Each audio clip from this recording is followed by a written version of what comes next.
Bonsoir à tous.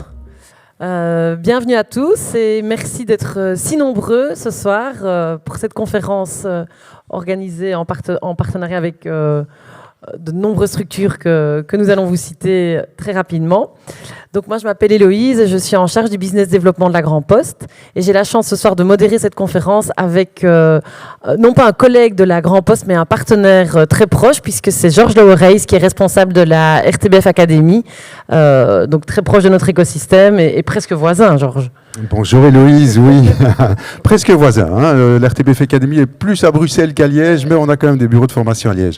Bonjour à tous, merci pour votre patience. Héloïse, tout va bien, le public est là et nos orateurs sont tous arrivés. On avait un petit stress, mais voilà, tout le monde est là.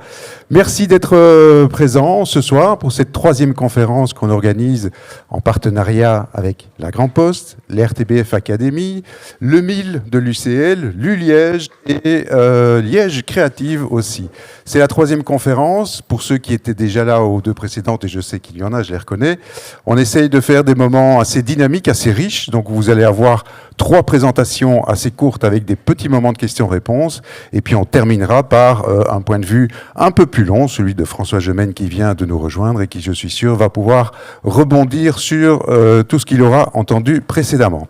Alors je pense qu'il n'y a plus une seule conférence consacrée à l'IA qui ne commence par poser la question à quelqu'un. Alors à qui est-ce qu'on l'a posé? Évidemment, c'est à ChatGPT. Donc on a voulu connaître en fait le point de vue de ChatGPT. On lui a quand même demandé d'être assez bref parce que sinon on était parti pour quelques pages. Donc ça vaut quand même la peine, hein, Georges, Alors, on va vite les s'arrêter. Donc oui, l'IA peut être utile dans les prévisions climatiques, l'optimisation énergétique, on va y revenir, dans l'agriculture durable, la surveillance environnementale, le transport écologique, la gestion des déchets, la conservation de l'eau, la réduction des émissions industrielles, la conception des matériaux durables. Il y avait une petite phrase en plus à l'intitulé, c'est « Est-ce que l'IA peut apporter des solutions aux enjeux climatiques, sachant qu'elles sont elles-mêmes extrêmement énergivores et donc très polluantes ». Et ça, on y reviendra tout à l'heure. On va d'abord se poser sur le 2e point, l'optimisation énergétique. Donc les IA peuvent aider à optimiser les consommations d'énergie en identifiant des moyens d'économiser de l'énergie dans les bâtiments, les réseaux électriques et les processus industriels. Et on va s'intéresser au réseau électrique. Et j'invite Bernard Cornelius, chargé de cours, qui va nous parler justement de l'utilisation des IA dans les réseaux de distribution d'électricité. Exactement. Ben voilà. Voilà, merci. Bertrand. Tu montes là-bas.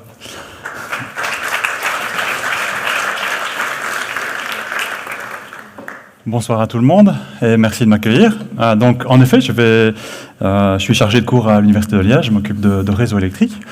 Et donc, ma présentation s'intitule l'intelligence artificielle et la transition énergétique. Je ne sais pas si tout le monde est au courant, mais quand vous consommez 1 litre de fuel, de diesel ou d'essence, vous consommez à peu près 10 kWh d'énergie. Donc, quand vous faites 100 km en voiture, ça vous fait à peu près 6 litres en moyenne d'essence, ça vous fait 60 kWh. Je vais passer au suivant. Si vous faites la même chose en véhicule électrique, c'est mieux, tout le monde dit le véhicule électrique c'est mieux, ça fait que 20 kWh, mais 20 kWh d'électricité, plus de fuel. On passe à la suivante. Petite parenthèse, si vous faites les 100 km en vélo, vous en consommez en vélo électrique à peu près que 1, donc encore 20 fois moins qu'en voiture. Du coup, vous comprenez le message, il faut quand même mieux prendre le vélo que la voiture électrique. On peut continuer. Pareil pour le chauffage à gaz, vous passez à la pompe à chaleur, consommez 3 fois moins d'énergie primaire, enfin d'énergie on va dire, mais sous forme d'électricité à nouveau. Suivant. Donc il va falloir produire plus d'électricité. Dans tous les scénarios de transition énergétique crédibles que je connaisse, on produit plus d'électricité, mais on la produit avec des sources plus faibles en CO2. Donc il n'y a pas 36 000 solutions. Du nucléaire, de l'hydroélectricité, ce sont les 2 sources principales à l'heure actuelle encore d'électricité basse en CO2, les panneaux solaires ou les éoliennes. Passer au suivant. Mais il faudra aussi renforcer nos réseaux de distribution. Donc ça, c'est peut-être un peu difficile à comprendre ce schéma-là, mais vous voyez l'espèce de réseau là que vous voyez, ça schématise un réseau de distribution d'électricité. Et à chaque petite barre verticale, imaginez que c'est une maison qui est raccordée. Donc vous voyez que à toutes les petites barres verticales, on va commencer à venir raccorder des panneaux solaires, des voitures électriques, des pompes à chaleur, massivement dans les réseaux. Donc, il n'y a pas qu'une question qui est de produire plus d'électricité bas carbone, il va falloir aussi l'acheminer chez les gens et de manière efficace. passer au suivant. Donc voilà ce qui se passe quand une petite simulation. Qu'est-ce qui se passe? Vous avez sans doute déjà tous entendu parler du décrochage des panneaux solaires, quand il n'y a déjà que des panneaux solaires dans le réseau. Ici, vous avez un petit schématique avec 5-6 maisons équipées de panneaux solaires. Et ce qui se passe, c'est que quand les LED clignotent autour des maisons, ça veut dire que les onduleurs des panneaux solaires décrochent parce qu'il y a des surtensions dans le réseau. Ça veut dire que la courbe rouge qui s'anime, au lieu d'être bien lisse et de monter bien haut, en plein milieu de la journée, tous les onduleurs vont commencer à s'arrêter, à redémarrer, à s'arrêter à nouveau, à redémarrer, etc. Donc on va perdre beaucoup de potentielle production solaire dans les réseaux de distribution. C'est là que, slide suivant, vient une des applications de l'intelligence artificielle pour venir au secours de ce type d'application. Donc l'idée, ici on a schématisé un petit réseau électrique avec quelques maisons équipées. Alors les petites choses que vous voyez sont proches du réseau, proches de la maison, ce sont des compteurs intelligents. Et puis ensuite vous reconnaissez des éoliennes, des batteries, des panneaux solaires, des pompes à chaleur, des voitures électriques, etc. Oui. Alors, voilà, une application potentielle de l'intelligence artificielle, c'est d'améliorer la gestion de ces réseaux électriques. Donc, ce qu'on essaie de développer, par exemple, dans mon équipe, mais ce n'est qu'une des applications potentielles, c'est qu'on va se baser sur les compteurs intelligents qui mesurent donc les puissances, les tensions et les courants dans le réseau. On va venir attacher un microcontrôleur, un cerveau, un petit calculateur où va résider l'intelligence artificielle à ces smart meters, à ces compteurs intelligents. Donc, ces microcontrôleurs reçoivent ces informations. Tu peux y aller. Vont calculer des points de consigne. Donc, ils vont donner des commandes, que ce soit aux batteries, aux panneaux solaires, éventuellement aux micro-éoliennes, voitures électriques, etc., etc. Ils vont calculer des consignes, donc ils vont leur dire comment ils doivent consommer ou produire de l'électricité. Oui. Ils vont discuter entre eux, donc ils vont parler avec les voisins pour essayer de limiter le décrochage, par exemple, des panneaux solaires, et essayer de faire en sorte que, en communiquant un minimum d'informations entre ces nœuds de calcul et ces intelligences, on puisse atteindre une espèce de consensus de manière à faire en sorte que quand il y a vraiment trop d'injections dans le réseau, tout le monde baisse un petit peu son injection aux bons endroits de manière à éviter le décrochage des onduleurs et à couper le moins possible. Mais on va également essayer plutôt de se dire, tiens, si on a du stockage qui est disponible, on va plutôt stocker à ce moment-là, ou on va recharger les véhicules électriques à ce moment-là, de manière à ne rien couper du tout. On peut continuer. Et donc, ce qu'on fait dans l'équipe, c'est résoudre des problèmes comme ça. On va exploiter l'intelligence artificielle pour essayer d'estimer la situation du réseau à un instant donné. Et puis on va optimiser le fonctionnement du réseau en temps réel, vraiment à une cadence relativement élevée. Genre toutes les secondes, on prend une nouvelle mesure, on échange des données avec les voisins, et on essaye de faire fonctionner au mieux le système. On peut passer au suivant. Et donc, on va parler de l'impact de l'intelligence artificielle. On a déjà touché un mot sur la consommation intrinsèque de l'intelligence artificielle en matériaux, en énergie, etc. Ici, l'idée qu'on propose, c'est de venir ajouter un tout petit microcontrôleur, qui a quand même un impact, mais par rapport à tout ce qui est déjà dans le système, si on ajoute des panneaux solaires, si on ajoute des compteurs intelligents, des batteries, etc., c'est relativement minime. Donc l'idée vraiment derrière tout ce qu'on développe dans les réseaux électriques, c'est d'apporter des nouvelles méthodes de gestion des réseaux qui ont un impact le plus petit possible, de manière à faire fonctionner le réseau le mieux possible et de manière la plus optimale possible. Donc voilà.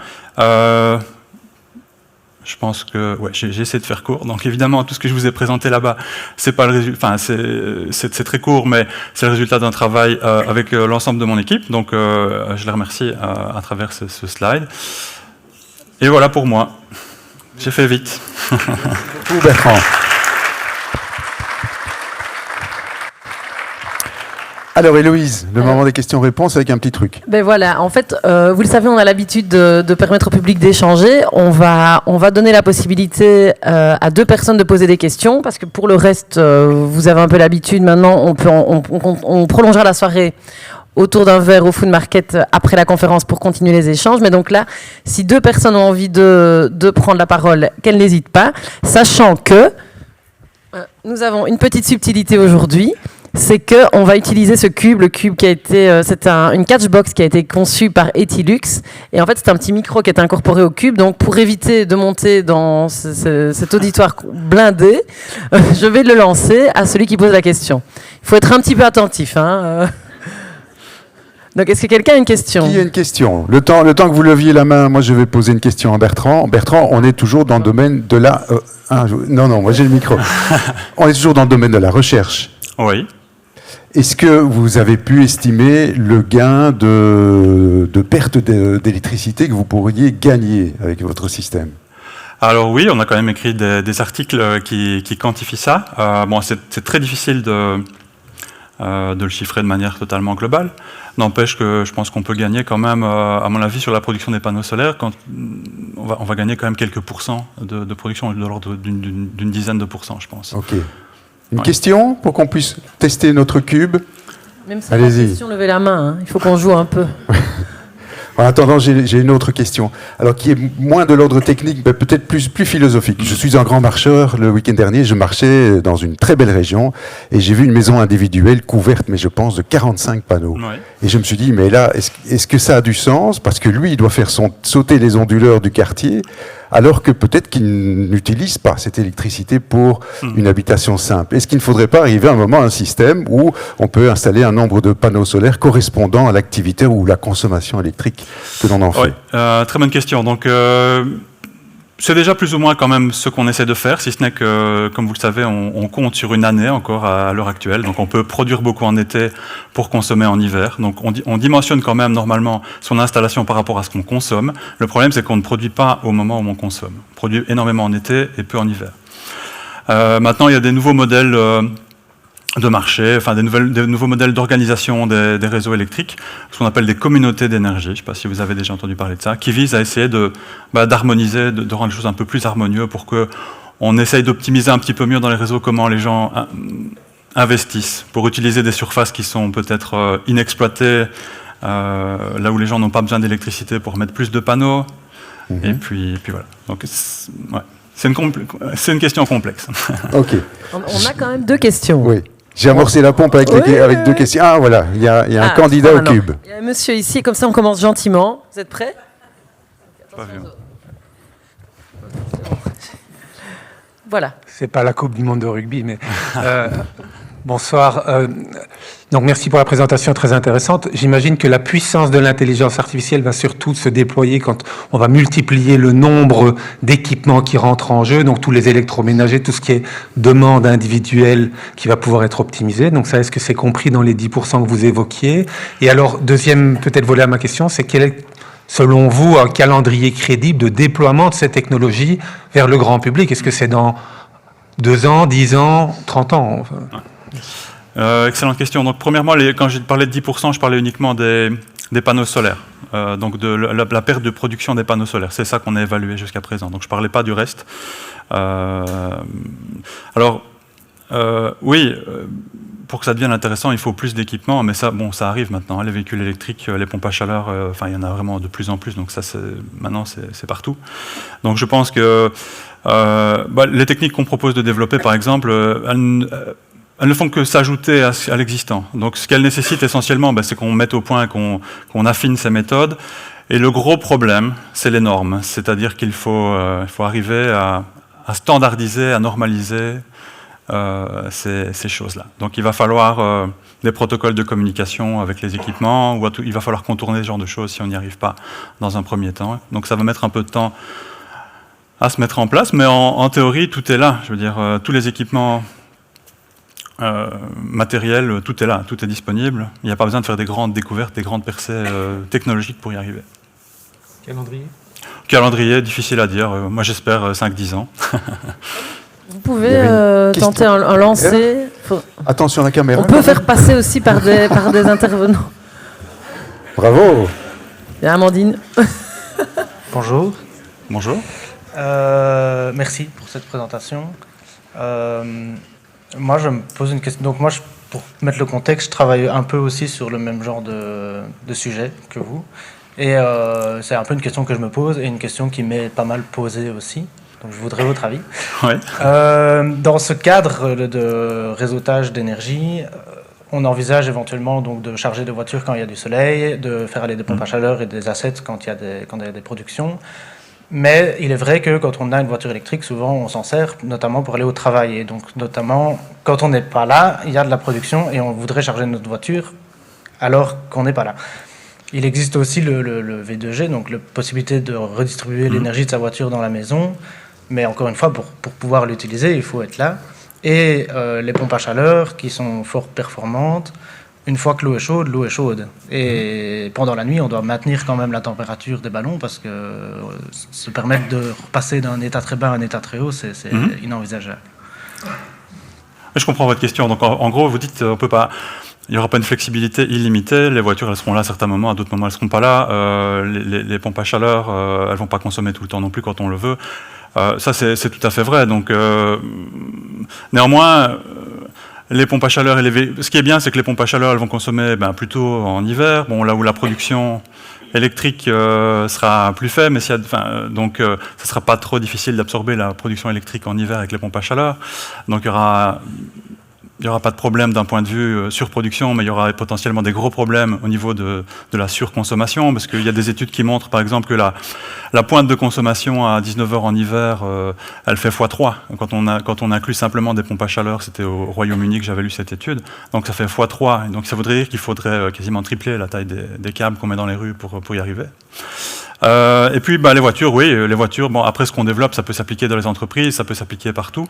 Et donc oui, elles ne seront pas disponibles tout le temps au même endroit, mais maintenant elles ne sont pas non plus toutes parties. Il n'y a pas que des gens qui travaillent, qui s'en vont, etc. Donc,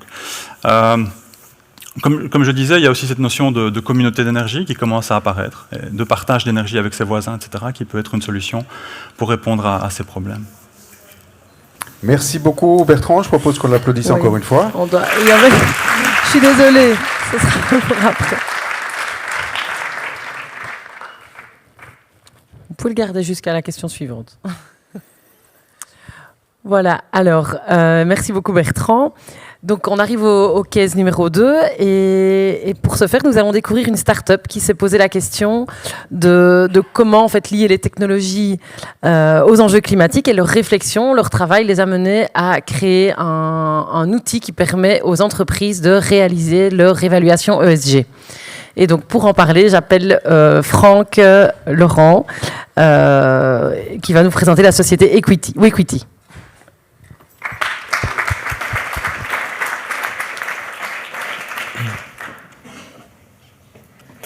Alors mon nom c'est Franck Victor Laurent, j'ai 24 ans, je suis assez jeune comme vous pouvez sans doute le voir. J'ai cofondé une startup qui s'appelle Wequity qui vise à développer des solutions d'intelligence artificielle pour la collecte, la gestion et le reporting ESG. C'est à destination des entreprises et des fonds. On est une startup bruxelloise, on a déjà levé 1,7 million et on est une dizaine de personnes.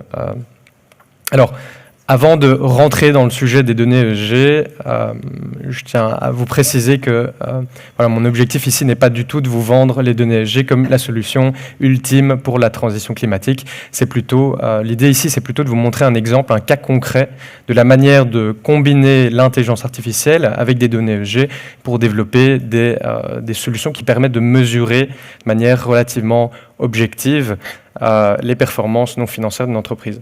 Alors, que signifie ESG? C'est l'acronyme de environnement, social et gouvernance. Donc, des données environnementales, on parle évidemment de données CO2, données sociales, on parle de la santé au travail, des données de gouvernance, la diversité dans des conseils d'administration, par exemple. Et aujourd'hui, ces données ESG sont d'une importance quand même assez grande, puisqu'elles permettent, en fonction des cas d'utilisation, d'identifier des risques, des opportunités climatiques, permettent d'évaluer l'impact environnemental des entreprises. Elles permettent aussi de développer, d'aider en fait l'investissement durable. On en a beaucoup parlé, évidemment, la dernière année de l'autre côté du globe, mais plutôt pour le critiquer à des fins, parce que ça évoque souvent du greenwashing. Aujourd'hui, l'idée ici, c'est de pouvoir objectiver les performances d'une entreprise. C'est évidemment encadré par les législations européennes qui poussent fortement à ceci. dans l'objectif de créer en fait des métriques standardisées et des évaluations des risques climatiques et de permettre d'orienter des flux financiers vers des entreprises qui pourraient réellement changer les choses. Alors des données ESG, on en trouve partout, dans des rapports annuels, on en trouve dans des bases de données publiques, on en trouve dans des capteurs, des données satellites. Il y a énormément de types de données et il y a beaucoup de cas très concrets. Nous, on aide des fonds d'investissement et des entreprises. Les entreprises peuvent notamment utiliser les données ESG pour identifier des risques, des opportunités, d'investir dans certaines technologies qui permettent justement de minimiser leur empreinte carbone.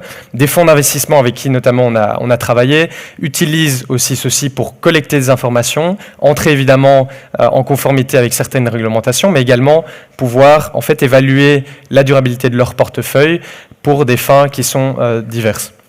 Et puis les gouvernements utilisent évidemment parfois ce type de données. Nous, ce n'est pas notre public cible dans notre cas, mais il y a certainement des sociétés qui travaillent là-dessus. Alors quel est le problème aujourd'hui des données ESG? Les problèmes que nous, on a rencontrés auprès de toutes les entreprises avec qui on discute, et que la réglementation et le but final d'avoir ces données ESG permet justement, donc l'objectif est de pouvoir objectiver, de pouvoir comparer, de pouvoir prendre des décisions. Mais comment prendre ces décisions si vous avez des flux de données et des données qui viennent de partout? Vous avez une société, vous avez 10 filiales qui ont des sous-filiales, qui ont des sous-sous-filiales avec des centaines de personnes impliquées. Et vous devez systématiquement prendre des points de données et les agréger. Imaginez maintenant que vous devez calculer la différence salariale entre les hommes et les femmes dans votre filiale au Brésil, qui a 3 filiales au Japon, en Belgique. Tout ça, c'est des problèmes réels auxquels sont confrontées les entreprises. Et c'est des problèmes auxquels nous, on tente d'aider pour faire en sorte que ces entreprises puissent mesurer tout ça de manière un peu plus objective. Alors l'intelligence artificielle peut aider pour ces données ESG. En tout cas, la manière dont nous, on l'utilise, c'est d'utiliser ce qu'on appelle du NLP, donc c'est du traitement de langage naturel. La forme la plus connue, c'est évidemment ChatGPT aujourd'hui. Ça permet d'analyser de manière assez efficace une large quantité de données. Imaginez des gigabytes de fiches de paye où on identifie en fait des points de données spécifiques, on en retire l'information pour pouvoir précompléter des rapports non financiers. On permet de gagner énormément de temps aussi.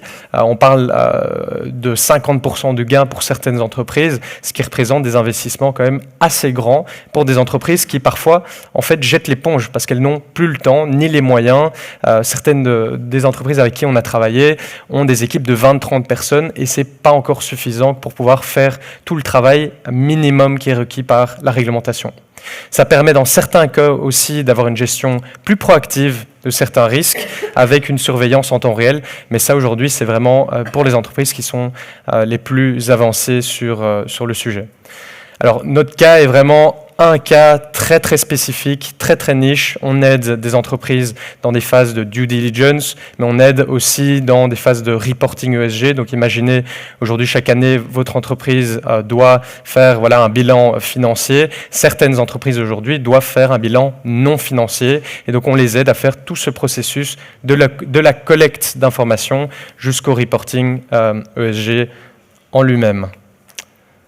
Voilà, si vous voulez en savoir un peu plus, n'hésitez pas à scanner ce code QR. Sinon, merci beaucoup d'avoir écouté.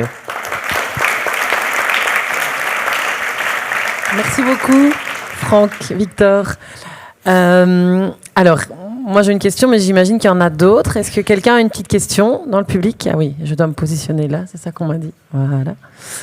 Est-ce que quelqu'un a une question pour Franck Victor? Pas tout de suite. Si, il y en a une main qui se lève. Voilà. Alors, est-ce que monsieur avec le cul peut le lancer à mademoiselle? Merci. Bonsoir, merci pour la présentation, c'était vraiment intéressant. Juste par rapport au climat, j'aimerais bien avoir plus de détails de comment ces données peuvent spécifiquement adresser les soucis climatiques. Merci. Alors c'est une très bonne question. Ici, l'objectif, c'est que donc, notre société ne vise pas à directement... on n'aura pas un impact direct sur le climat. Et on n'a jamais promis ceci à qui que ce soit. Notre objectif, c'est de permettre d'avoir, au final, en fait, une évaluation objective d'une entreprise basée sur les standards européen. Donc ça, c'est notre objectif aujourd'hui. Il y a énormément de théories qui permettent de pousser vers comment est-ce que le reporting ESG peut avoir de l'impact. Je peux vous donner une de ces théories, c'est aujourd'hui, si on permet de faire une évaluation objective, par exemple, de la durabilité pour les marchés privés, ça permet de réallouer des flux financiers des fonds de private equity vers des entreprises qui ont réellement un impact, par exemple. Ça ne veut pas dire que nous, notre entreprise a un impact direct, ça veut dire qu'on permet de faire cette évaluation objective qui facilite, on va dire, ces flux financiers. Voilà. Je ne sais pas si ça répond à votre question. Oui, merci. Monsieur a une question ici devant. Donc là, il faut peut-être un petit coup de main pour lancer le cube. Peut-être que quelqu'un l'intercepte. On va vous aider. Vous pouvez, allez-y, lancez-le loin. Voilà. Merci. Parfait. Et c'est celui-là. Moi, j'avais juste une question à propos de la validation de vos données. Parce que vous expliquez que c'est extrêmement complexe de collecter les données. Donc, vous arrivez, vous collectez les données, mais qui va les vérifier dans le cadre d'une législation où, apparemment, si c'est à usage interne, je comprends qu'on vous fasse confiance. Mais si c'est du point de vue des autorités, qui va valider et comment est-ce qu'on peut valider une solution comme ça, puisque 30 personnes ont déjà des difficultés à collecter des données, on imagine mal des services publics venir contrôler. Donc est-ce qu'il y a une phase de validation aussi par une autre IA ou par une autre société? Comment est-ce que ça fonctionne? Tout à fait. Alors aujourd'hui, on permet d'économiser en moyenne 50% du temps. Donc ça veut dire qu'il y a toujours des gens qui sont derrière. On a par exemple des entreprises qui nous demandent, on a un portail qui nous permet de pré-compléter toute une série d'informations et l'intelligence artificielle donne un raisonnement, donne une source, donne la réponse finale et permet à l'utilisateur de valider cette information. Alors en effet, il y a même des obligations légales qui sont liées à ça. La majorité des entreprises vont faire appel à des cabinets d'audit pour faire une double vérification, mais on est plus dans une forme d'économie de temps plutôt que vraiment la solution miracle qui va vous trouver les informations et puis il ne faut plus rien faire. Bon. Est-ce qu'il y a d'autres questions? Moi, je vais ajouter un petit complément. Allez. Je ne peux jamais m'empêcher, Louise me connaît. Parce que je fais partie du groupe RSE de la RTBF, c'est la même chose que ESG. Et c'est vrai que cette collecte de données est quelque chose d'extrêmement chronophage, de difficile. Et donc, s'il y a des outils qui nous permettent de faire ça, et pour répondre à la demoiselle en quoi ça a un impact sur le climat, si une entreprise veut assumer une responsabilité sociétale en termes environnementaux, elle doit analyser quel est son impact environnemental et comment l'analyser. Est-ce que c'est les déplacements des camions, des voitures? Est-ce que c'est la mobilité du personnel? Est-ce que c'est la pollution que l'on génère en créant du streaming? Puisque nous, RTBF, nous produisons des contenus qui engendrent effectivement une certaine pollution. Et donc, une fois qu'on a tous ces chiffres, ça nous permet de voir sur quel curseur on peut gagner en termes de responsabilité sociétale d'un point de vue du climat. Voilà. C'était ma petite pierre à l'édifice. Merci beaucoup. On va passer au troisième case. Je vous rappelle que... Oui, bien sûr. Je vous rappelle que la sous-question, après, l'IA peut-elle être utile aux enjeux climatiques, sachant qu'elles sont elles-mêmes extrêmement énergivores et polluantes. Et là, on va accueillir Angélique Léonard, puisqu'on va parler... carbone et surtout décarbonation, avec un point de vue original qui est celui des cycles de vie. Le temps qu'Angélique... C'est mieux pour pouvoir parler distinctement. Voilà. Merci. Alors, comme on vient de le voir, d'abord je vais me présenter. Donc, je suis professeure à l'Université de Liège et j'ai une formation d'ingénieur civil chimiste.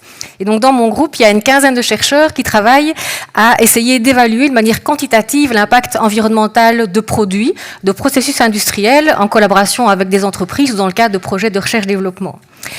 Alors, on l'a vu, ou en tout cas, on le sent, l'IA pourrait certainement apporter des bénéfices en termes d'optimisation énergétique globale, donc finalement amener à des émissions de gaz à effet de serre qui pourraient être réduites, mais l'IA en soi a un impact environnemental intrinsèque. Et donc, c'est bien d'avoir un petit peu une idée, de pouvoir finalement évaluer cet impact pour finalement avoir une idée du bénéfice net de cette IA telle qu'elle est utilisée.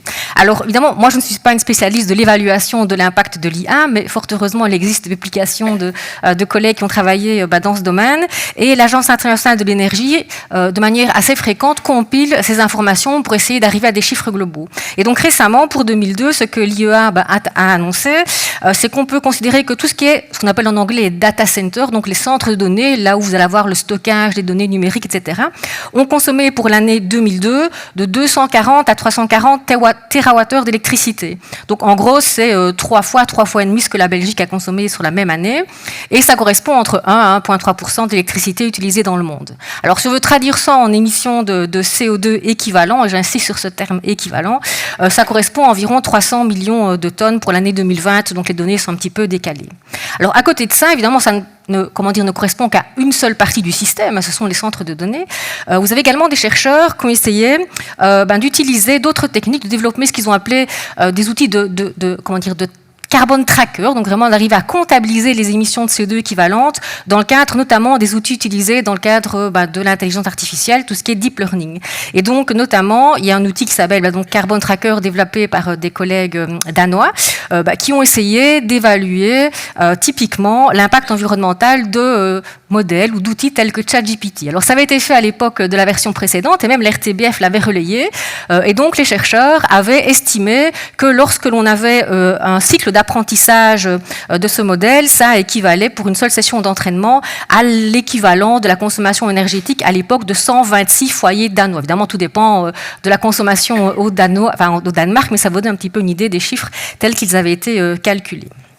Alors moi, dans le contexte de mon intervention, je vais un petit peu élargir les horizons. Alors déjà, je vous ai dit, le terme CO2 équivalent pour moi est important parce que déjà, quand on veut se focaliser uniquement sur le climat, le problème c'est qu'on risque de passer à côté d'autres impacts environnementaux. Et donc si on se focalise uniquement sur des mesures en faveur du changement climatique, il faut être sûr que finalement ce ne sont pas des fausses bonnes idées et qu'elles ne vont pas impacter d'autres sphères de l'environnement. Et donc c'est un premier message, vraiment être certain d'arriver à quantifier les impacts globaux des mesures que l'on prend. Et donc, très clairement, quelque chose qui, moi, me dérange en tant que scientifique, ce sont ces logos qu'on voit fleurir un petit peu partout. Et donc, je suis neutre en CO2, je mets en place des stratégies zéro carbone. Mais finalement, il y a beaucoup de confusion là derrière parce qu'on ne sait pas trop à quoi ça correspond, comment c'était calculé, et il y a un risque énorme de greenwashing. Et donc, ce que je voulais rappeler par ce CO2 équivalent auquel je tiens, c'est qu'en fait, quand on parle de changement climatique, ce que l'on vise, en fait, ce sont tous les gaz à effet de serre. Alors, évidemment, le CO2 est le gaz qui est majoritairement émis, mais on va finalement convertir tous les gaz à effet de serre en relation avec leur pouvoir de réchauffement climatique en un équivalent CO2. Et donc en fait, on devrait toujours parler d'émissions de CO2 équivalent, mais les raccourcis font qu'on parle d'équivalent, d'émissions de CO2 et on arrive à parler d'émissions carbone. Mais en fait, émissions carbone, ça ne veut juste rien dire. Et quand on parle de stratégie zéro carbone, là non plus. Est-ce que l'on vise le scope 1 ? Tout à l'heure, on a vu un slide chez l'intervenant précédent qui parlait du scope 1, c'est-à-dire les émissions directes lors de l'activité d'une entreprise. Mais est-ce qu'on vise ce qu'on appelle également l'amont, l'aval, donc les chaînes d'approvisionnement, le recyclage, les matériaux qui sont inclus pour concevoir tous les outils de l'IA, etc. Donc tout ça, c'est pas très clair. Et donc, il y a vraiment besoin de mettre un petit peu d'ordre là derrière. Et donc dans ce contexte-là, il est vraiment essentiel d'adopter une approche multicritère. Aujourd'hui, on parle des différentes limites planétaires, mais également si on se place du point de vue de l'ONU, il y a tout un champ d'objectifs de développement durable à atteindre dans un avenir proche. Et donc, si on veut mettre en place des actions, on a besoin d'outils pour quantifier ces actions. Et des outils qui vont permettre d'analyser non pas un seul indicateur, mais plusieurs indicateurs et sur l'ensemble du cycle de vie du produit ou du processus que vous êtes en train d'étudier. Et donc, dans ce contexte-là, l'analyse de cycle de vie, d'où le cycle de vie dont on vous a parlé dans l'introduction, est quelque chose de vraiment très, très intéressant, de très fort, parce que d'abord, c'est une approche qui est centrée sur le produit, alors que ce qu'on appelle les approches de type comptabilité, carbone, gaz à effet de serre sont plutôt centrées sur une entreprise, sur un territoire. Ici, on va viser un produit en particulier. On va être multicritère. Évidemment, on va évaluer le changement climatique, mais pas que. Et on va vraiment avoir une vision globale sur l'ensemble du cycle de vie du produit. Alors, on peut regarder ce qu'on appelle une vision depuis le berceau jusqu'à la sortie de l'usine, cradle to gate, du berceau à la tombe, ou bien du berceau au berceau dans une approche de circularité. Et donc, l'ACV, on ne fait pas ça comme on veut, donc analyse de cycle de vie, ça va vraiment répondre à des standards, mais pour faire simple, on va évaluer toute une série d'indicateurs environnementaux, depuis vraiment l'extraction des matières premières jusqu'à la fin de vie du produit que vous êtes en train d'étudier. Et donc, ça inclut toutes les phases de transport, toutes les phases de maintenance, de réparation, de production, tout ce que l'on peut inclure dans la vie du produit. Et donc vraiment, un des bénéfices essentiels, c'est que ça va permettre d'éviter les fameux transferts d'impact et être sûr que quand on mène finalement une action qui va permettre d'améliorer un indicateur environnemental, c'est ce qui est illustré ici. On a un cas, c'est pas facile de viser, mais à gauche, vous avez un cas où on voit qu'un indicateur environnemental est vraiment dominant sur la phase de fabrication.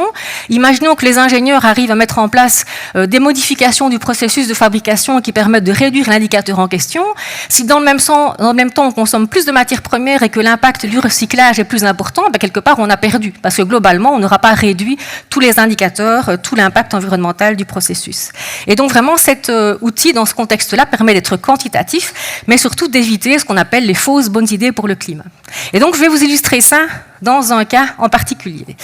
On parle beaucoup des bioplastiques. Alors, l'idée des bioplastiques, attention, ils ne sont pas tous biodégradables, c'est de remplacer les plastiques fossiles traditionnels par des plastiques obtenus à partir de ressources naturelles. Alors, aujourd'hui, il n'y a encore que 3% de ces plastiques qui sont biosourcés. Et l'idée derrière, c'est évidemment d'utiliser moins de ressources fossiles, d'émettre moins de gaz à effet de serre, et donc d'être finalement plus respectueux de l'environnement. Alors, j'ai illustré ça sur un cas, qui est le biopolyéthylène. Et donc, pourquoi c'est finalement un des bioplastiques aujourd'hui majeurs, en tout cas en remplacement on va dire, au plastique fossile. Et vous le connaissez, puisque dans votre quotidien, tout un tas de produits que vous utilisez sont fabriqués à partir de polyéthylène. Un tout petit peu de chimie, mais très rapidement. Pour fabriquer le polyéthylène, on part d'une molécule qui est là-haut, le C2H4, on la fait se polymériser. Donc elle va réagir avec elle-même, elle va s'ouvrir au niveau de la double liaison, on va former comme ça une matière plastique, le polyéthylène. En Europe, comment est-ce qu'on fabrique ce produit? On prend des coupes qui viennent du pétrole, ce qu'on appelle la coupe naphtha, on va la vapocraquer, et donc on va casser des liaisons carbone-carbone, casser des liaisons carbone-hydrogène et on va former ce fameux éthylène qui va être polymérisé. Aux États-Unis, ils partent à partir d'éthane pour le faire. Donc vraiment un produit très important, plus de 300 millions de tonnes par an qui sont utilisées. Alors si on parle maintenant de la voie bio, comment est-ce qu'on peut faire ça? Vous connaissez tous le bioéthanol qu'on a maintenant dans les carburants traditionnels. Donc on a 5 à 10% en fonction de si vous achetez du E5, du E10 à la pompe qui est incorporé dans le biocarburant. Mais il suffit en fait d'enlever une molécule d'eau à cet éthanol que vous voyez sur la gauche, C2H5OH, c'est le bioéthanol. Vous enlevez une molécule d'eau, vous obtenez exactement la même molécule chimique qui est l'éthylène. Et on va la polymériser exactement comme son équivalent fossile et on va obtenir des petits grains de plastique qui peuvent être par exemple transformés en éléments Lego qui a développé une gamme en polyéthylène biosourcé. Alors si on regarde maintenant l'impact environnemental, est-ce que c'est intéressant ou pas? Si on prend une tonne de ce produit, donc du polyéthylène haute densité, qu'on regarde uniquement les émissions de gaz à effet de serre, donc c'est bien des CO2 équivalents, la barre horizontale, c'est ce qu'on va obtenir en Europe sur une base fossile. Sur la gauche, c'est si on part de canne à sucre. Sur la droite, si on part de betterave. Puisque aujourd'hui, quand on regarde les producteurs ou les moyens de produire du bioéthanol, vous avez la fermentation de jus sucré de canne à sucre ou la fermentation soit de jus de betterave ou à partir de céréales en Europe. Et donc là, on voit très bien que d'un point de vue gaz à effet de serre, on est meilleur quand on part finalement de produits naturels pour produire votre bioplastique. Maintenant, si on regarde un autre indicateur, qui est l'eutrophisation. Donc, pour faire simple, c'est l'émission de substances eutrophisantes, donc des matières plutôt type fertilisant, donc des ions, des phosphates, des nitrates, sans rentrer trop dans les détails, et c'est exprimé ici en kilos équivalent phosphore. Et donc là, par contre, on voit que le niveau horizontal, qui est la base fossile, est finalement meilleur que l'équivalent biosourcé, parce qu'on sait que les activités agricoles vont utiliser des engrais, et on va avoir un indicateur de ce type-là.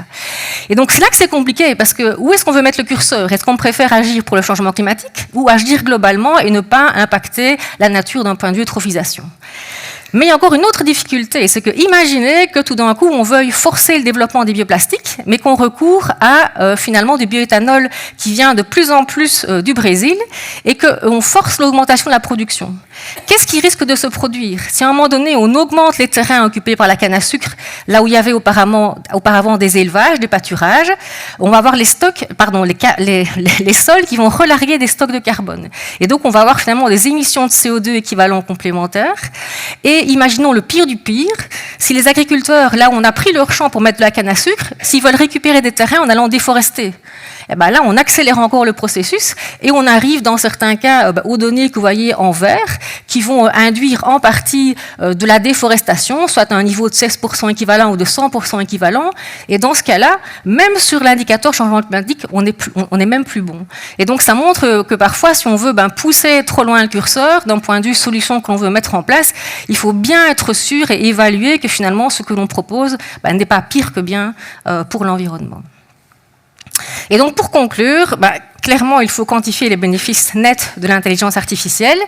L'analyse de cycle de vie, vous avez eu un petit aperçu aujourd'hui, c'est un outil complexe mais avec divers avantages. Donc à la fois c'est quantitatif, c'est objectif, c'est multicritère, donc on a le changement climatique mais pas que, et c'est multi-étapes puisqu'on va vraiment envisager tout le cycle de vie. Et donc c'est vraiment un outil clé pour tout ce qui concerne l'amélioration et l'éco-conception des produits. Et on peut s'en servir également pour faire de la communication environnementale, de nouveau qui est objective et qui n'est pas du greenwashing. Mais voilà, aujourd'hui, ça reste encore méconnu, et surtout pour les petites structures. Les compagnies internationales, elles connaissent très bien les outils, elles savent finalement gérer les données pour arriver à compiler tous ces indicateurs. Et donc, il y a toujours besoin de formation et de sensibilisation, et j'espère avoir touché certains d'entre vous ce soir. Voilà, merci.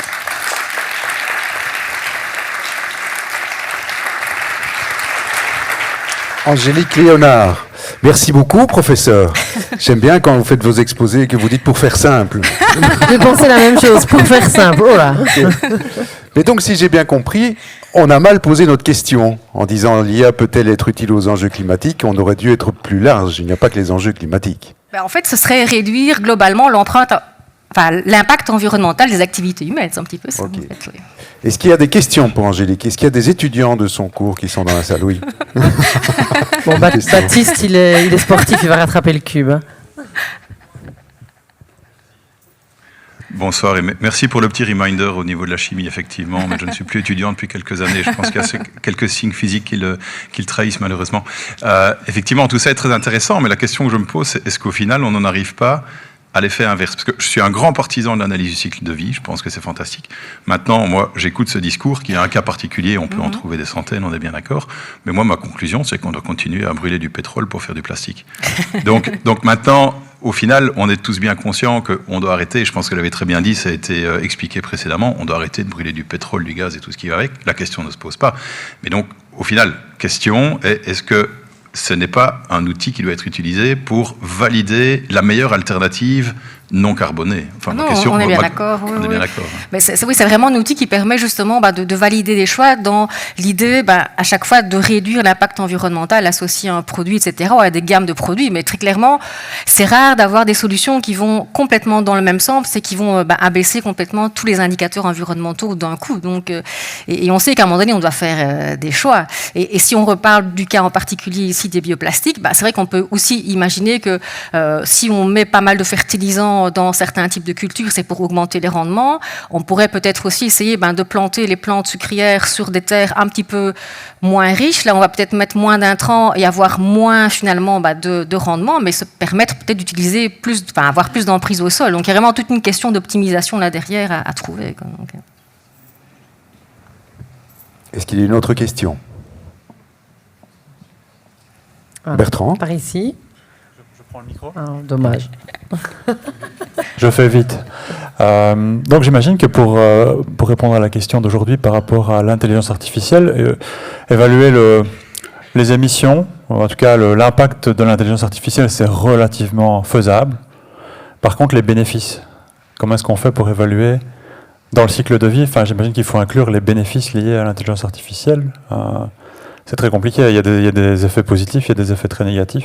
Mais en fait, il commence maintenant à sortir des papiers scientifiques vraiment de personnes qui essaient de développer les méthodes qui incluent dans une ACV le fait d'avoir eu la démarche intelligence artificielle associée, mais dans des cas d'études très spécifiques. Et donc, ça veut dire qu'on va regarder tous les besoins en matériaux liés spécifiquement à l'utilisation de l'IA pour le cas d'étude qui est visé. Et puis après, on essaie d'estimer les gains environnementaux associés à une meilleure régulation, etc. Mais ça se met vraiment en place et donc on arrive vraiment à essayer de faire la balance sur les plus et les moins. Donc il faut travailler cas d'étude par cas d'étude. Oui, globalement, ou alors il faudrait une IA très intelligente pour calculer globalement tout ça. Non, donc, non, tout à fait. J'ai encore le micro, merci. De rebondir, je travaille pour une société qui est basée ici tout près, qui s'appelle Pépite, donc vous avez peut-être déjà entendu parler, on est actif aussi dans l'IA. Et par rapport à cette question qui effectivement, je pense, est essentielle, nous on travaille beaucoup avec des gros acteurs industriels, c'est vraiment notre cœur de métier. Et ce qu'on cherche à faire, c'est vraiment de travailler avec eux sur leur processus de base, qui est fondamentalement émetteur d'émissions et autres. Et donc on a l'approche qu'on prend systématiquement, c'est de définir des indicateurs de performance qui sont objectifs, qui sont mesurables. On va vraiment chercher les données qui sont liées à une production donnée. Et sur base de ces données, en appliquant les algorithmes, on est capable d'aller chercher des gains d'efficience, donc qui permettent d'avoir une réduction des émissions de gaz à effet de serre, des consommations des intrants et autres. Et tout ça est quantifiable. Donc, à partir du moment où on utilise un autre domaine d'application de l'IA, mais si on le fait sur une base de données, logiquement, qui sont objectives, les indicateurs de performance, ils parlent d'eux-mêmes. Donc on le quantifie, ce gain de l'IA. Je pense que c'est immédiat. Merci beaucoup pour la précision. Merci à tous. Merci Angélique, Merci Léonard. Angélique.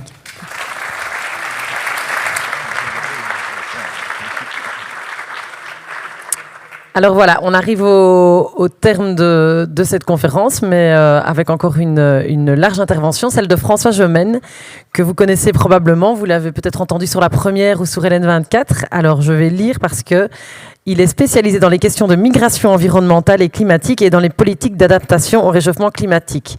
Et donc il va conclure aujourd'hui, ou peut-être plutôt donner une ouverture avec une piste de réflexion sur trois sujets. Merci François. Merci beaucoup.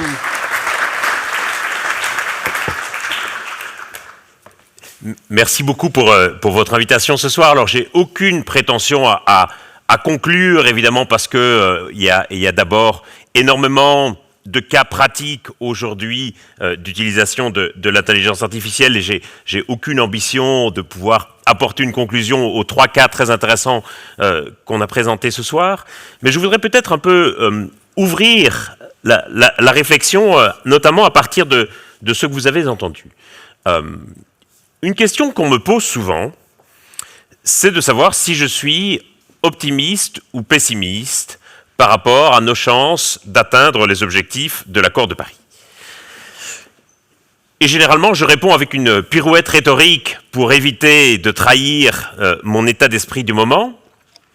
Mais je dirais que parmi les choses qui me rendent très pessimiste quant à nos chances de limiter le changement climatique, il y a évidemment la situation géopolitique internationale et le grand morcellement, la fragmentation de la coopération. Il y a le résultat de la plupart des élections en Europe. Il y a les influenceurs sur les réseaux sociaux, ceux qu'on appelait avant représentants de commerce. C'était beaucoup moins rémunérateur à l'époque. Parmi les choses qui me rendent plus optimiste, il y a l'amélioration à la fois quantitative et qualitative du traitement des enjeux climatiques et environnementaux par les médias. Il y a les changements rapides et importants qu'on observe dans l'enseignement supérieur, dans les hautes écoles et les universités. Et il y a l'émergence de l'intelligence artificielle. Et je voudrais vous dire en quelques mots pourquoi je pense que l'intelligence artificielle est une de nos grandes chances, sinon la grande chance, la grande opportunité que nous ayons d'atteindre les objectifs de l'accord de Paris et donc de garder le changement climatique sous contrôle.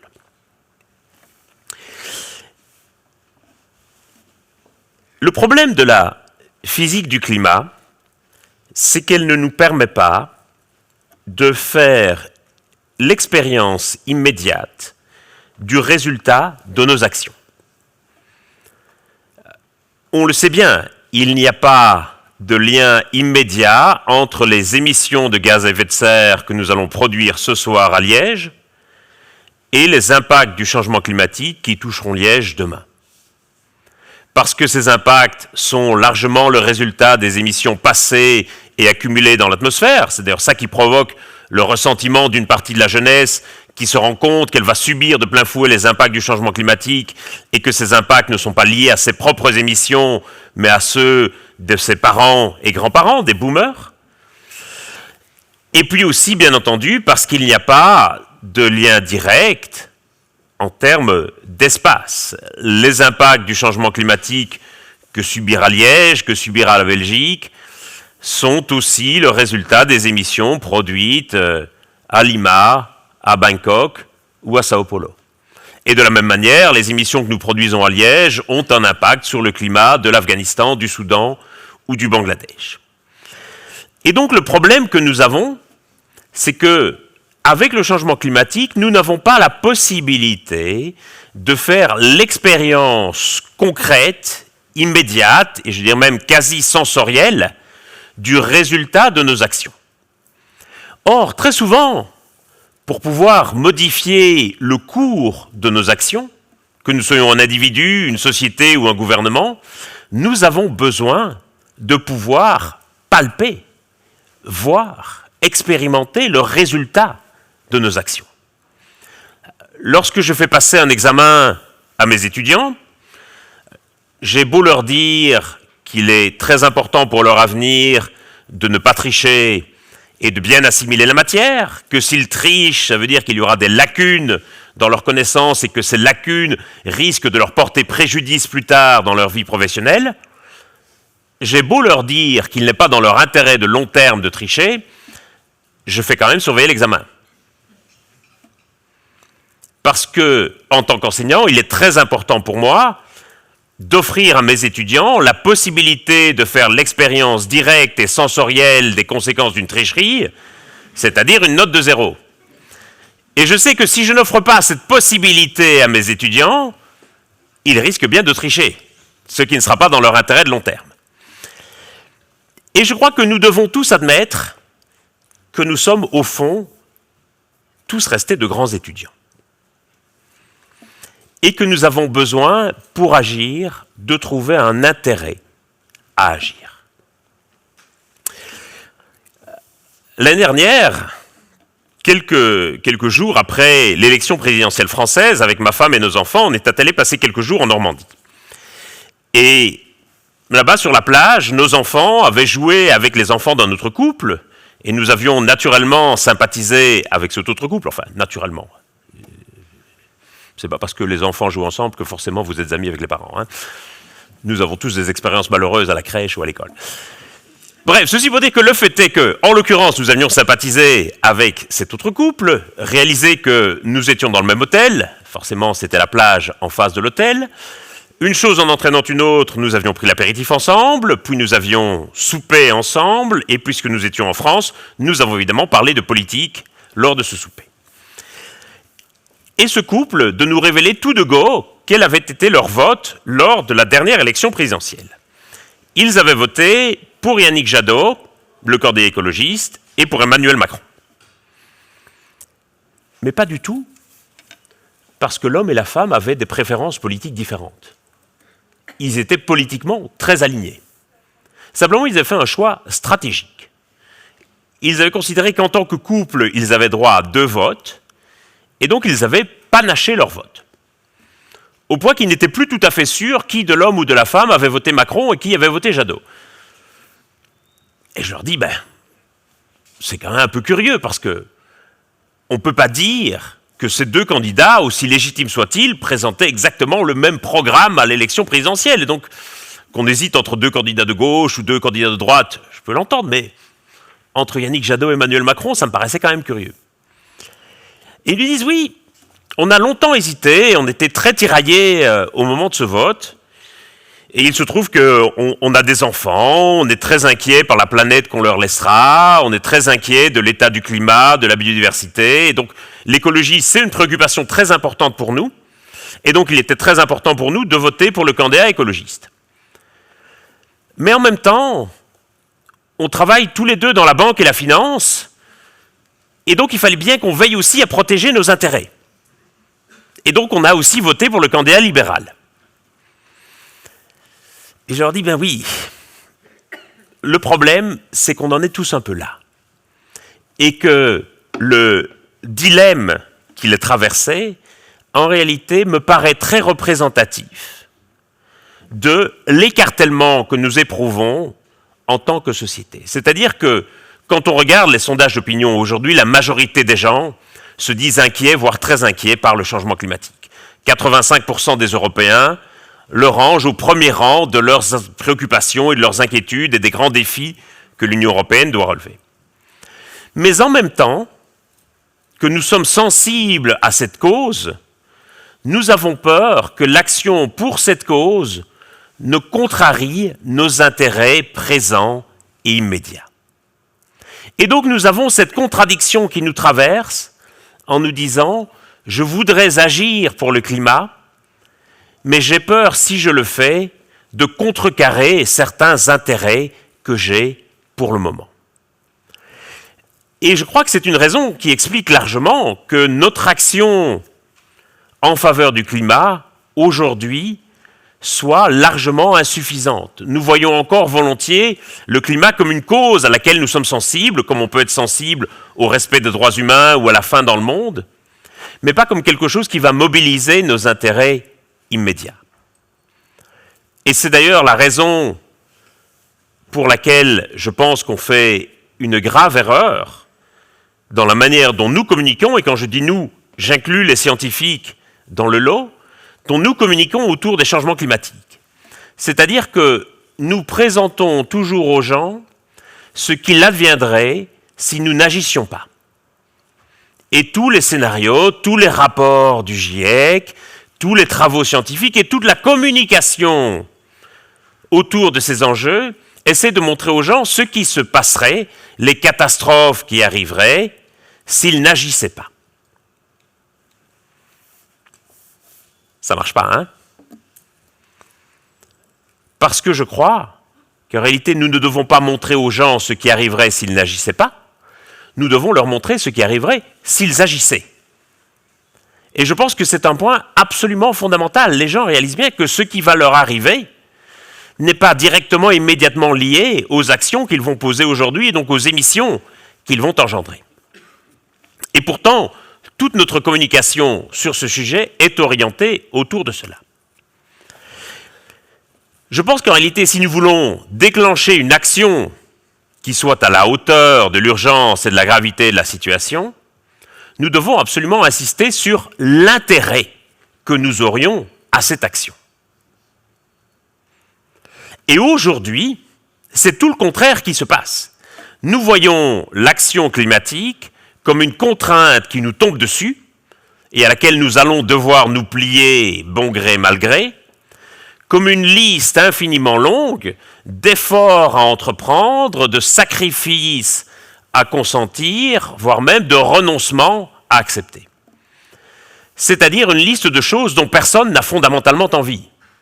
Je ne me lève pas le matin en me réjouissant des nouvelles contraintes auxquelles je vais me plier ou des nouveaux sacrifices auxquels je vais consentir.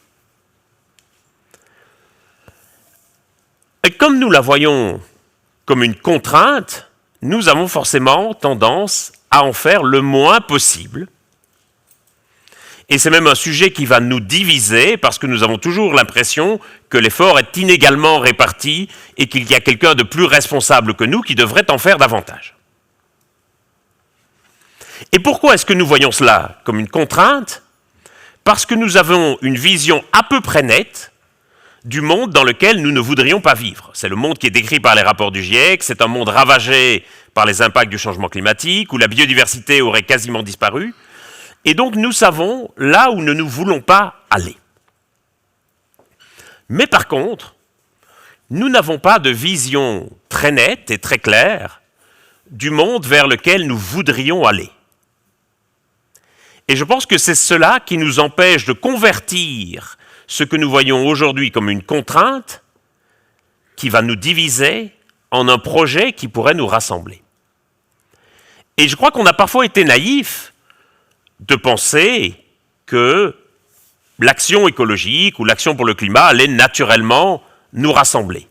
On disait l'écologie ce n'est ni de droite ni de gauche, le climat est apolitique, etc. Sauf que, bien entendu, le climat ne fait pas de politique, mais la manière dont nous allons répondre à ce défi est-elle profondément politique puisqu'elle va toucher à l'organisation de l'économie et de la société. Et donc, lorsqu'il s'agit de réfléchir ensemble et de nous projeter dans un monde dans lequel nous voudrions vivre, nous n'avons forcément pas du tout la même vision des choses. Forcément, nous sommes en démocratie. Et nous avons plusieurs imaginaires qui vont entrer en concurrence les uns avec les autres. On a par exemple un imaginaire un peu technofuturiste où nous vivrions tous dans un vaisseau spatial en orbite autour de la Terre piloté par Elon Musk. Un imaginaire un peu janséniste où la vie serait faite de quotas, de restrictions, de limitations et de flagellations. Un imaginaire un peu écolo-naïf où Max et Lily feraient du vélo tout nu dans des champs de coquelicots avant de retourner à leur permaculture. Et chaque imaginaire va évidemment séduire une partie de la population, surtout celui de Max et Lily, et on comprend pourquoi. Mais globalement, nous n'avons pas de consensus, nous n'avons pas de contrat social autour du monde qui pourrait nous rassembler et dans lequel nous voudrions vivre. Et c'est là, je crois, que l'intelligence artificielle va avoir un rôle absolument fondamental à jouer. Lorsqu'on parle de technologie dans les milieux écolos, généralement, il y a une grande réticence à vouloir discuter des questions technologiques et même parfois une sorte de rejet, parfois un peu basique et stupide, des avancées technologiques, qui tiennent à une raison, parce que l'on craint que les avancées technologiques servent surtout à décarboner certains usages que l'on a, sans mettre fondamentalement en question ces usages. En d'autres termes, on va rejeter la voiture électrique parce qu'on va dire l'enjeu, c'est de prendre les transports en commun, d'avoir des villes sans voiture, etc. Et la voiture électrique n'est au fond qu'une manière de perpétuer un certain rapport à la voiture et à la mobilité qui nous a envoyé un peu dans le mur, et de le faire de façon moins carbonée. On va rejeter toute une série de technologies qui permettent d'optimiser les trajectoires des avions pour réduire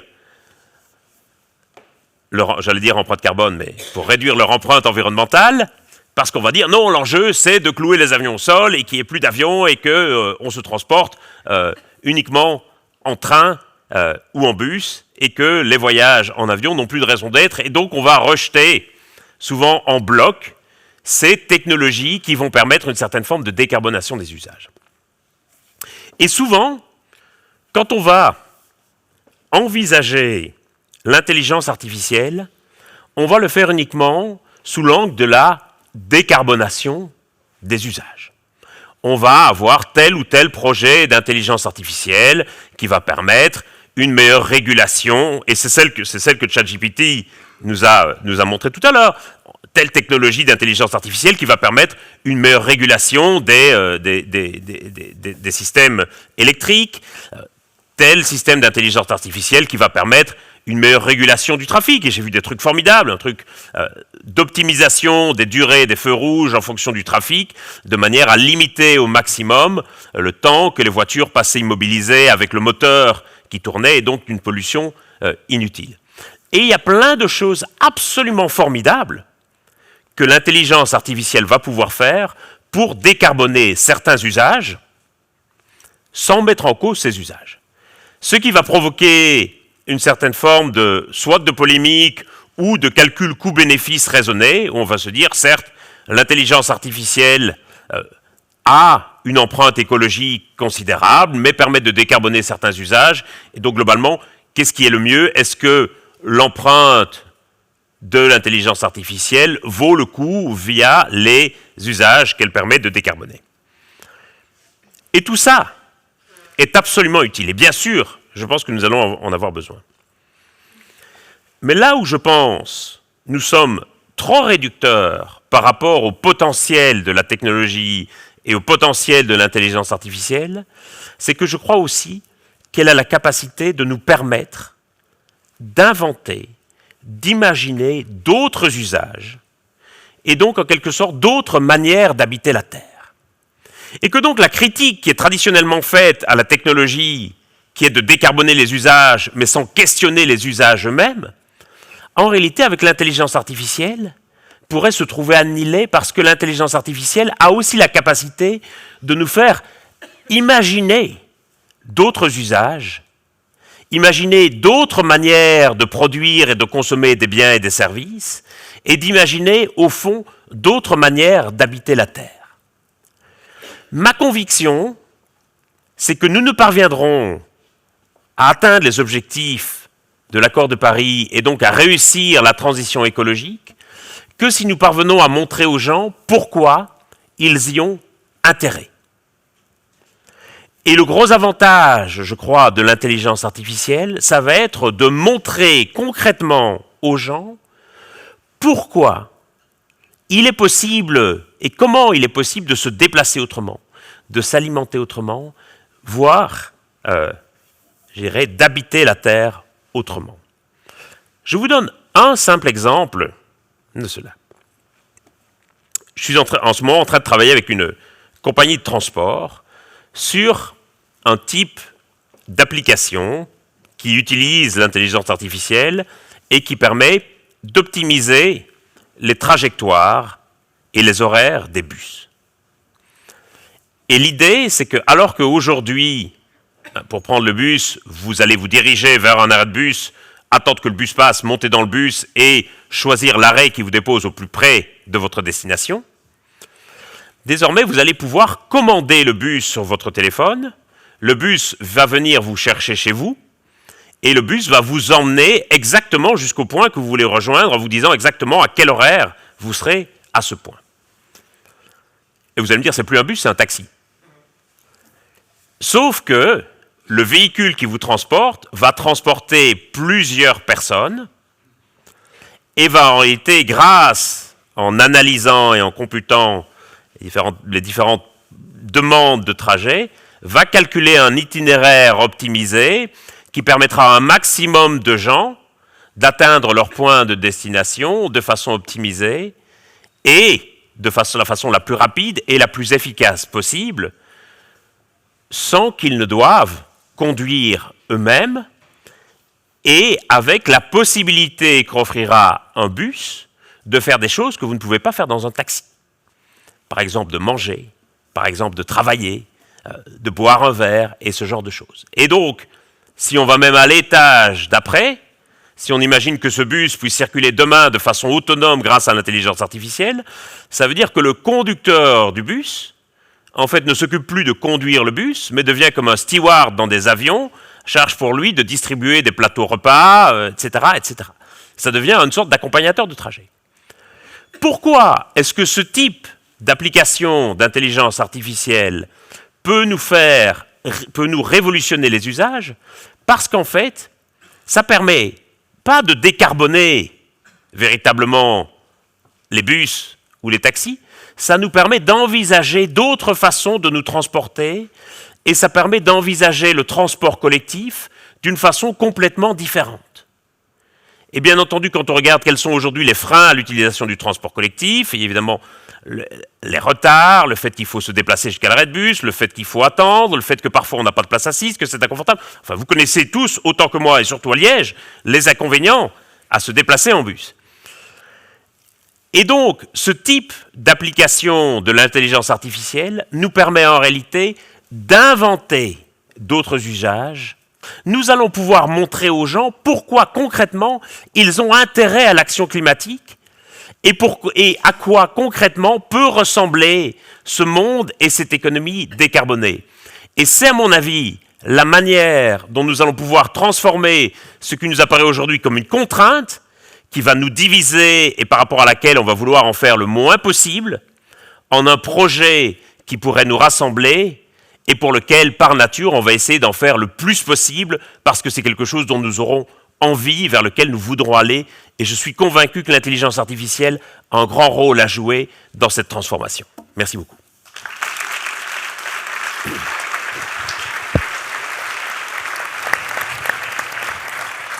Merci François. François Gemène, je ne sais plus qui avait le micro. Est-ce qu'il y a des questions?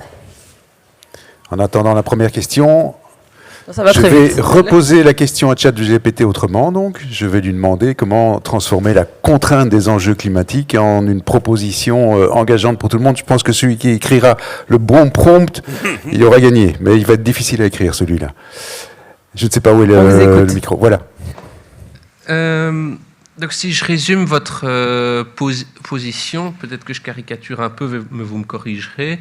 Votre ambition vis-à-vis de l'intelligence artificielle, c'est qu'elle deviendrait un outil qui permette de montrer un monde désirable moins polluant, enfin de rendre désirable un monde moins polluant, afin de pousser à l'action.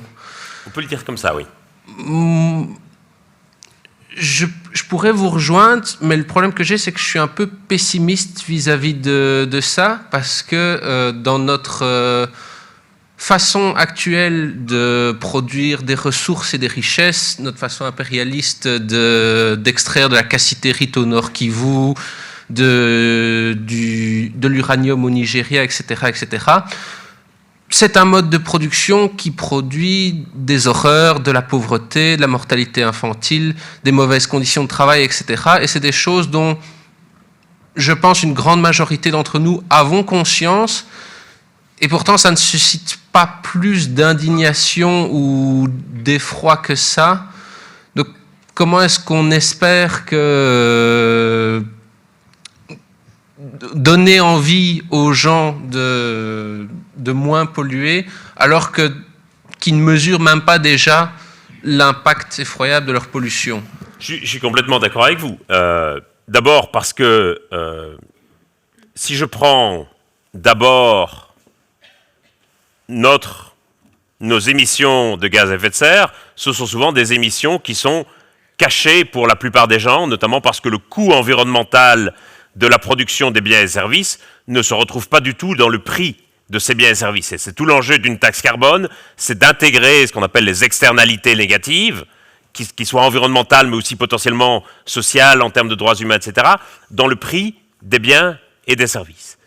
Au-delà de cela, il y a aussi l'enjeu de l'extraction des terres rares et des matériaux critiques qui sont nécessaires à la transition énergétique et qui, comme vous l'avez rappelé, sont souvent extraits dans des conditions sociales et environnementales catastrophiques. Si je prends le cas de l'extraction du cobalt au Congo, on sait que ces mines de cobalt exploitent des enfants et que donc quand nous utilisons des appareils qui utilisent du cobalt, notamment dans nos téléphones, dans nos ordinateurs, c'est au prix du travail d'enfants, notamment en République démocratique du Congo.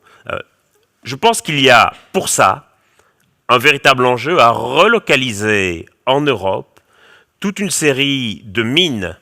Je pense notamment à des mines de lithium, il y a beaucoup de lithium en Europe, et aujourd'hui nous avons tendance à externaliser tout cela parce que nous ne voulons pas le voir. L'enjeu, à mon avis, c'est de le rendre visible. Et donc de dire, notamment sur la question des mines de lithium, il y a, je crois, nécessité d'abord de ne pas priver les pays du Sud de matériaux critiques et de terres rares dont ils pourront avoir besoin pour leur propre transition énergétique, et surtout de le faire dans de meilleures conditions et quelque part de rendre un peu visible le fait que toutes nos activités ont un coût environnemental qui peut se traduire dans le prix ou qui peut être simplement rendu visible. Et donc je pense que ça, c'est très très important, oui. Et ça va tout à fait dans le sens de ce que je disais, c'est-à-dire comment est-ce qu'on fait pour rendre visible un monde décarboné et pour que ça soit un monde dans lequel les gens aient envie d'aller. Et soyons très clairs, les pollutions liées à l'extraction de terres rares ou de matériaux critiques ne sont pas, je dirais, beaucoup plus enviables par rapport aux pollutions liées à l'extraction de charbon, de pétrole ou de gaz. Hein. Une autre question ou un complément ? Non, pas de... Il y a une demoiselle juste devant vous. Merci pour votre présentation. J'avais une question, en fait, à qui vous adressez-vous quand vous pensez à votre approche? Parce que pour une vraie optimisation, il faudrait un changement structurel. Donc, est-ce que vous parlez aux institutions responsables ou plus à un marché ou plus à la communication des experts sur le changement vers l'environnement? Merci. Bon, j'essaie de parler un peu à tout le monde, mais ma cible privilégiée, ce sont les marchés. Et en particulier les gestionnaires d'actifs. C'est-à-dire ceux qui vont guider les investissements vers des investissements plus ou moins carbonés. Et je pense que véritablement la clé du problème se trouve dans la gestion d'actifs. Donc vous proposeriez d'abord une taxe et puis une approche, c'est-à-dire optimiser. Alors, j'ai pas la prétention d'avoir la clé à moi tout seul ou la solution ultime et si je l'avais évidemment ça saurait. Je pense qu'on doit être très très humble par rapport à l'énormité et la complexité du problème et reconnaître que personne n'a la solution ultime face au changement climatique et que la solution va être à la fois multiple et protéiforme. Mais je pense malgré tout que nous avons parfois tendance à trop attendre des gouvernements sans que nous donnions mandat à ces gouvernements pour agir. Quand on regarde les résultats des élections, on ne peut pas dire qu'il y a eu une sorte de vague électorale massive qui a demandé au gouvernement une action plus marquée contre le changement climatique. Et comme nous vivons en démocratie, les gouvernements sont bien obligés de tenir compte peu ou prou de l'avis des électeurs. Je pense par contre qu'il y a une vraie nécessité de réorienter toute une série de flux financiers, de réorienter notamment une grande partie de l'épargne individuelle qui aujourd'hui continue à financer des projets d'extraction fossile, des projets de déforestation aux quatre coins du monde, souvent sans que les épargnants eux-mêmes en soient conscients, et que donc il y a véritablement nécessité de réorienter toute une série de flux financiers à l'échelle macro, de manière à ce que l'économie décarbonée devienne plus intéressante économiquement que l'économie carbonée. Et le problème aujourd'hui, c'est que les biens et services carbonés sont souvent moins chers que les biens et services décarbonés.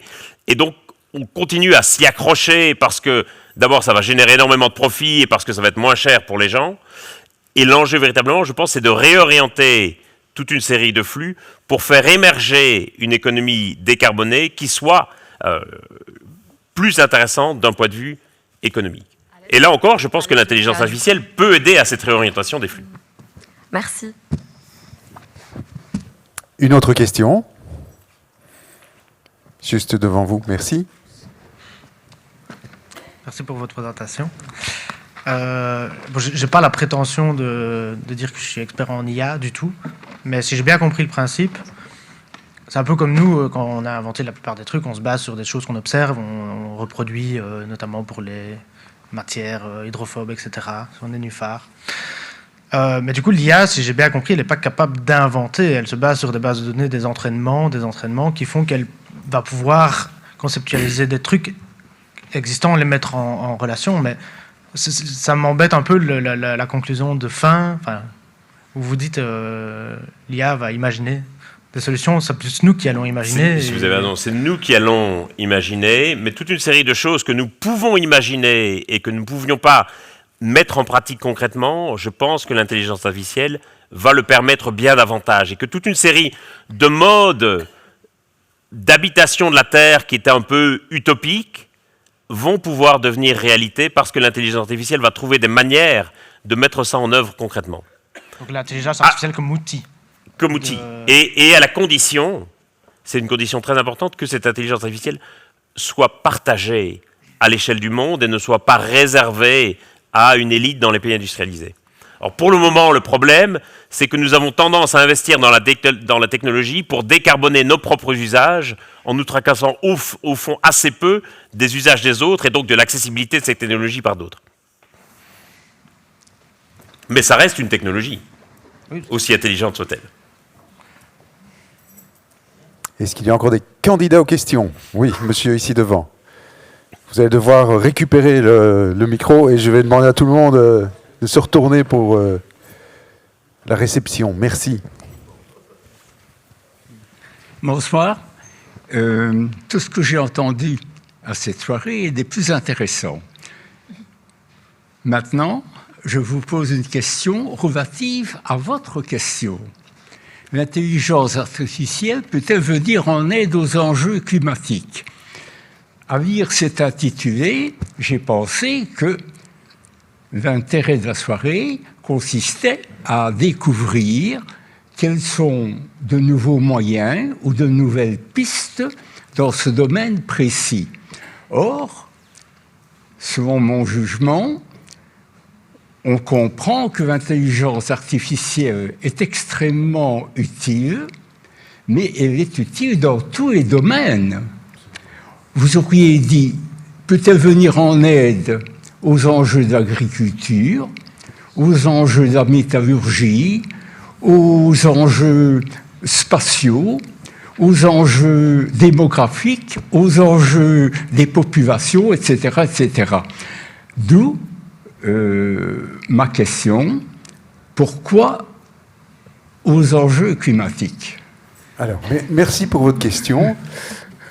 D'abord, pour simplifier un petit peu, parce que sinon ça allait être extrêmement long comme explication. Je vous ai dit d'ailleurs tout à l'heure qu'il y avait une sous-question, c'était sachant qu'elles sont aussi extrêmement énergivores et polluantes. L'idée n'était pas ici de présenter une série d'outils qui très concrètement peuvent aider aux enjeux climatiques. Moi, je ne les connais pas. J'ai assisté à une masterclass sur les outils qu'on utilise en termes de production audiovisuelle.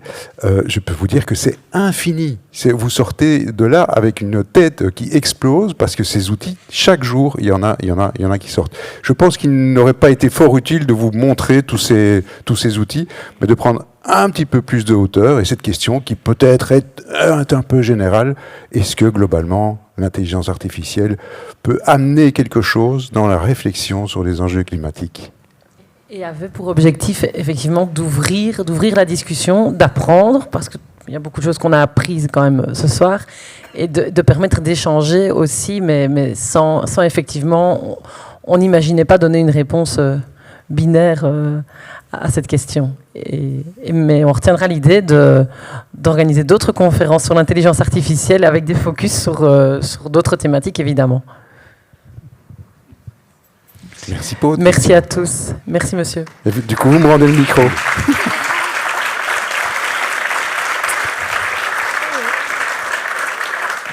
Est-ce qu'il y a encore un ou une candidate ? Ah oui, on est obligé de le prendre, monsieur, parce qu'il a déjà demandé tantôt, on lui a dit non. Mais il arrive. Il faut lancer. Tout en haut. On peut faire des étapes. Hein. Oh là là. En lien avec l'IA, je pense qu'il y a une grosse question des usages qui se pose. Du coup, la question que moi je me poserais, ce serait plutôt quelles questions poser à l'IA pour qu'elle vienne en aide aux enjeux climatiques. Je pense que l'intelligence artificielle, c'est plus que ChatGPT. Hein. Je pense que c'est plus qu'un moteur qui va répondre aux questions. La question fondamentale, à mon avis, à laquelle nous devons répondre face au changement climatique, c'est la question de savoir comment habiter la Terre. En sachant que nous sommes littéralement face à une Terre nouvelle parce que nous l'avons transformée à un tel point que nous ne la reconnaissons plus et que donc on va avoir besoin, sans entrer ici dans des considérations métaphysiques, on va avoir besoin, pour naviguer sur cette nouvelle terre, on va avoir besoin littéralement de nouvelles cartes de géographie parce que les contours des pays et des continents vont changer. Nous allons avoir besoin aussi de nouvelles cartes économiques et politiques. Et donc on a besoin en quelque sorte d'une nouvelle donne. Et la question ultime que je pourrais poser à ChatGPT version 5 ou 6.0, ce serait celle-là. Comment habiter la Terre ? On va déjà essayer avec le 4.5. Est-ce qu'il y avait encore une question ? Vous avez une question, monsieur. Tu voulais poser une question ? Attention. Points. On n'est pas encore au point, mais ça va aller. Moi, j'ai pas une question pour monsieur Gemène, j'ai une question à vous poser à vous tous, parce que vous êtes tous relativement éco-anxieux. et vous êtes tous tiraillés à la fois par votre confort de vie, votre mode de consommation, et en même temps par vos idéologies diverses. Et donc, pour revenir à l'aventure des vacances normandes, je voulais savoir si parmi vous, il y en avait qui avaient posé la question à ChatGPT pour quel parti vous deviez voter aux prochaines élections. Ceux qui ne l'ont pas fait le feront, en tout cas. J'ai pas encore pensé à celle-là. Je pense effectivement qu'il ne répondra pas. Hein. Non, je pense que Vladimir Poutine s'est déjà occupé de trafiquer ChatGPT pour que ChatGPT fournisse le parti d'extrême droite comme réponse à la question. Voilà, merci beaucoup.